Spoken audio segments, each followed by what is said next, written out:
शांत रस इस सृष्टि की उत्पत्ति से ही विद्यमान है।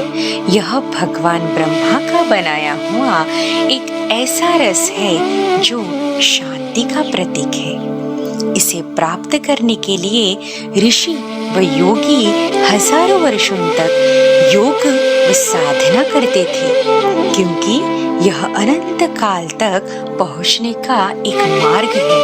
इसे प्राप्त करने के लिए शरीर, मन और बुद्धि का पूर्ण रूप से स्थिर होना जरूरी है, क्योंकि यह उच्च चेतना की ऐसी स्थिति है जो योग का अंतिम चरण है।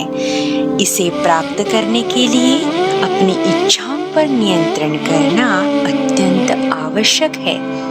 इसकी उपस्थिति इस दुनिया में अत्यंत आवश्यक है। यदि यह ना हो तो यह दुनिया विवादों से भरपूर होगी। आळंदीच्या पवित्र भूमीत ज्ञान, करुणा आणि नम्रता यांचा साक्षात अवतार म्हणून संतश्रेष्ठ ज्ञानेश्वर वावरत होते. त्यांच्या सभोवती निवृत्तीनाथ, सोपान व मुक्ताबाई यांचे निर्मळ सहचर्य आणि या भक्तीच्या शीतल वाऱ्यात अनेक साधू संत भाविकही तेथे फुलत होती. याच काळात प्रयागाच्या प्रदेशात सांगदेव महाराज नावाचे एक महान योगी होते. दीर्घ तपश्चर्येमुळे सिद्धी लाभलेले, पण स्व अभिमानाने प्रभावित झालेले. ज्ञान आणि सिद्धी यांच्या या दोन प्रवाहांचा संगम म्हणजे ही अमर कथा. सांगदेव महाराज आपल्या योग साधनेत मग्न असताना तेवढ्यात त्यांच्याकडे एक शिष्य धावत धावत आला. तो म्हणाला, महाराज महाराज महाराज, आळंदीवरून एक बातमी आली आहे की आळंदीला 4 बालकी आहे जी खूप ज्ञानी आहे असं ऐकण्यात आलं. त्यांच्या ज्ञानाच्या प्रचितीने सगळे गाव प्रभावित झाले आहे. ते तुमच्या सिद्धीला आव्हान देत आहे. ही बातमी ऐकून सांगदेव महाराज खूप क्रोधित होतात. त्यांना त्यांचा राग अनावर होतो. ते म्हणतात, शिवोहम शिवोहम शिवोहम, माझ्या ज्ञानाला आव्हान देतात काय? ज्ञानेश्वर, बघतोच तुला. च्या भरात सांगदेव महाराज आळंदीला जाण्यास निघतात. तेव्हा त्यांच्या शिष्याने त्यांना थांबवले.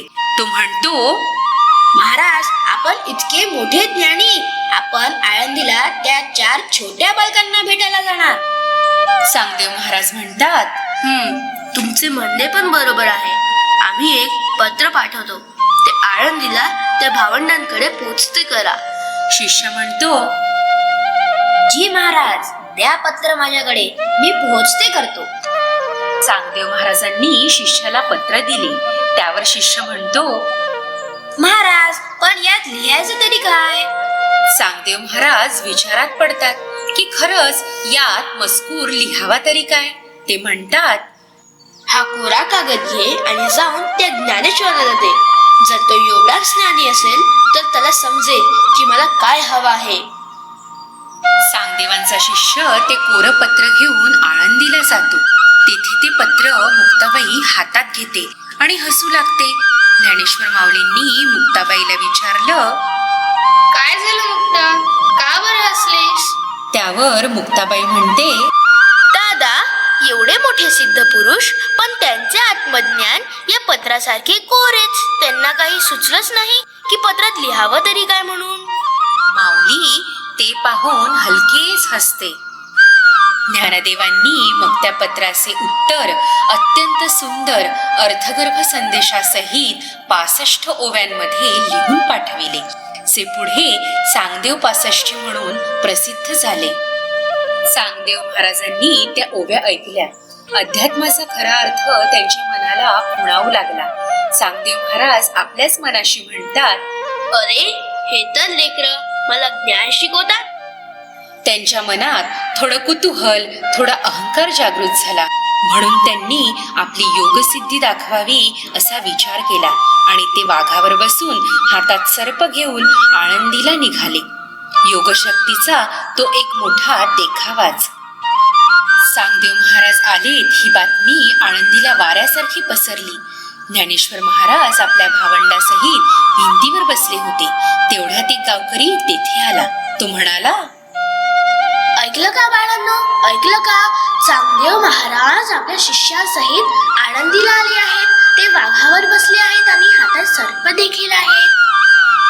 तेवढ्यात माऊली म्हणते, इतके मोठे सत्पुरुष आपल्या भेटीला येऊन राहिले आहेत. त्यांच्या स्वागतासाठी आपणच तेथे जायला हवे.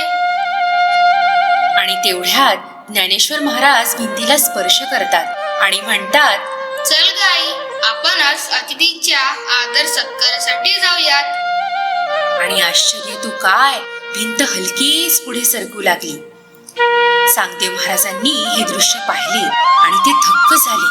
ते म्हणतात, वाघावर बसणे म्हणजे अहंकार, सजीव वस्तूला स्वतःच्या ताब्यात ठेवणे, पण भिंत चालवणे म्हणजे केवळ दैवी कृपा.